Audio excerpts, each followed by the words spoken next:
மொழியானது நமது கருத்துக்களை பிறருக்கு தெரிவிப்பதற்காக பயன்படுகிறது. ஒவ்வொரு மொழியும் வளர்வதற்கு பல்வேறு நூல்களை முன்னோர்கள் நமக்கு தந்து சென்றிருக்கிறார். நம்முடைய தாய்மொழி என்ன? இந்த தமிழ் மொழியானது இலக்கிய வளம் நிறைந்தது, தொன்மையானது, செம்மொழி அந்தஸ்தை பெற்றது. இந்த மொழி வளர வேண்டுமானால் நாம் எல்லோரும் நம் முன்னோர்கள் நமக்கு தந்து சென்ற இலக்கியங்களை எல்லாம் படிக்க வேண்டும். திருக்குறள் என்பது ஒரு அற இலக்கியம். உனக்கு தெரிஞ்ச திருக்குறள் சொல்லி பார்ப்போம். மனிஷா சத்தமா. எடுப்பதும் கேட்டார்க்கு சார்வாய் மற்றாங்கே எடுப்பதும் எல்லாம் மழை. இப்போ மழையை பற்றிய ஒரு திருக்குறள். வான் சிறப்புங்கிற ஒரு அதிகாரத்துல 10 குறள்களை திருவள்ளுவர் நமக்கு சொல்லி சென்றார். இப்போ கல்விங்கிறது ஒரு அதிகாரம். இப்போ மனிதராக பிறந்த நாம் எல்லோரும் என்ன செய்ய வேண்டும்? கல்வியை கற்க வேண்டும். அப்போ கல்விங்கிற அதிகாரத்தை யாருக்காவது திருக்குறள் தெரியுமா? கல்விங்கிற அதிகாரம் கற்க கசடர மேகநாதன். கற்க கசடர கற்பவை விட்டுட்டா. நல்லா ஞாபகமா என்ன பண்ணிட்டா? யோசனையா கற்பவை மட்டும் விட்டுட்டான். கற்க கசடர கற்பவை கற்றபின் நிற்க. இப்ப தமிழ் மொழி ரொம்ப இனிமையானது. இப்ப தமிழ் மொழியில நிறைய பாடல்கள்லாம் இருக்கு. இந்த இலக்கியத்தை நாம படிச்சோம் அப்படின்னு சொன்னா நம்மளுடைய வாழ்வுல நமக்கு சோர்வு ஏற்படக்கூடிய நேரத்துல இது நமக்கு மகிழ்ச்சியை தரும், ஒரு மன உறுதியை தரும். அதனாலதான் 10 பாட்டு 8 துறை போன்ற சங்க இலக்கியம்னா இன்னும் அழியாமல் நிலை பெற்றுக் கொண்டிருக்கு. அப்ப புலவர்கள்லாம் தந்த இலக்கியம் கூட அதற்கு பிற்காலத்திலே வந்த கவிஞர்கள் ரொம்ப எளிமையான நூல்களை எல்லாம் நமக்கு தந்து சென்றிருக்கிறார்கள். அதில் பாரதியார் தான் மிகச் சிறந்த எளிமை நூல்களை படைத்ததுல முன்னோடியா இருக்கிறார். அதற்கு பின்னாலே பாரதிதாசன். இந்த தமிழ் மொழி எப்படி இருக்குன்னா ரொம்ப இனிமையா இருக்கும் என்று சொல்கிறார்கள். இனிமை தமிழ் மொழி எமது எமக்கு இன்பம் தரும்படி வாய்ந்தனல் அமுது கனியை பிடிங்கிட்ட சாறு எங்கள் கதியில் உயர்ந்திட யாம் பெற்ற பேரு. இந்த தமிழுடைய இனிமையை மிக அற்புதமாக கவிஞர்கள் நமக்கு சொல்லிக் கொண்டிருந்தார். இப்ப நாமக்கல் கவிஞர் ராமலிங்கம் பிள்ளை பற்றி தெரியுமா? அவர் எழுதின கவிதை ஏதாவது தெரியுமா யாருக்காச்சும்? நாமக்கல் கவிஞர் எழுதின கவிதை பாடல் அருள்நெறி அறிவை திரளாகின்ற பாடல் யாருக்கும் தெரியுமா? இப்ப இன்றைக்கு இலக்கிய மன்றத்துல இந்த நாமக்கல் கவிஞருடைய பாடல்களை நாம இன்னைக்கு மாணவர் சொல்ல இனிமையாக காது குளிர கேட்க இருக்கிறோம். இப்ப முதல்வராக 7ஆம் வகுப்பை சார்ந்த ஜியோதிஷ் அந்த நாமக்கல் கவிஞர் ராமலிங்கம் பிள்ளை தந்து சென்ற அருள்நெறி அறிவை திரளாகின்ற பாடலை பாட வருகிறார். சத்தமா பாடு பார்த்தா.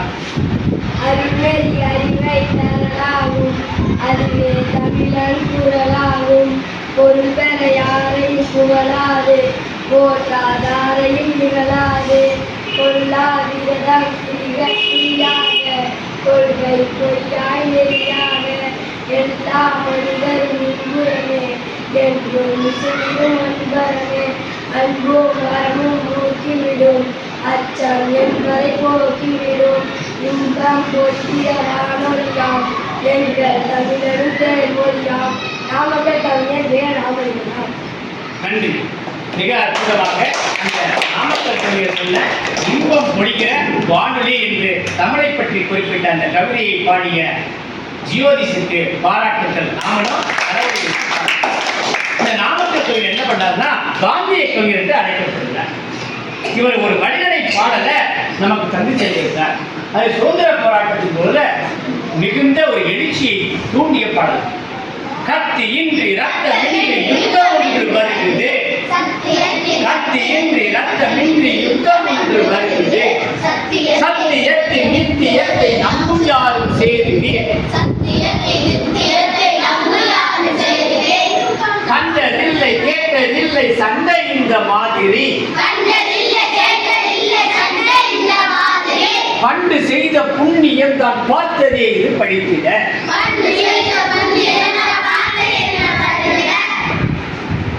வேறு யாரேனும் இந்த நாமக்கல் பாடலை பாட முடியுமா? துர்காதேவி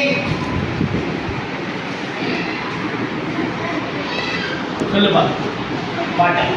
இன்றைக்கு இலக்கிய மன்றத்தில் நாமக்கல் பாடல் அருள்நெறி அறிவை.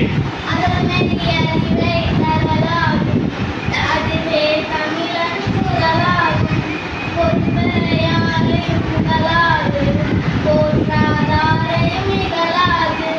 கொல்லா விரதம் குறியாக கொள்கை பொய்யா நெறியாக எல்லா மனிதர் பின்புறவே என்றும் செய்யும் அன்பரவே.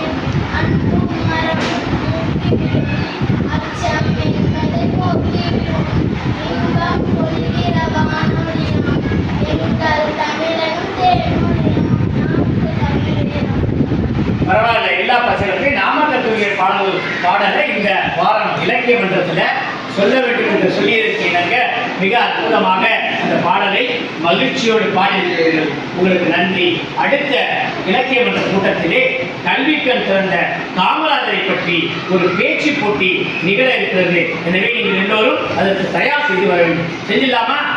காமராஜர், கல்விக்கண் திறந்த காமராஜர். தமிழ்நாட்டிலும் அதிகமான பள்ளிக்கூடங்களை நிறுவியவர். தமிழகத்தினுடைய தொழில் வளர்ச்சி வித்திட்டவர். அவருடைய பிறந்த நாளை கல்வி வளர்ச்சி நாளா தமிழக அரசு கொண்டாடி கொண்டிருக்கிறது. நாம் எல்லோரும் சேர்ந்து அந்த கல்வி வளர்ச்சி நாளை மிகவும் அற்புதமாக காமராஜருடைய புகழை போற்றக்கூடிய வகையிலே நாம் கொண்டாடுவோம். இன்றைக்கு இந்த இலக்கிய மன்ற நிகழ்வு நிறைவுறுகிறது. நன்றி, வணக்கம்.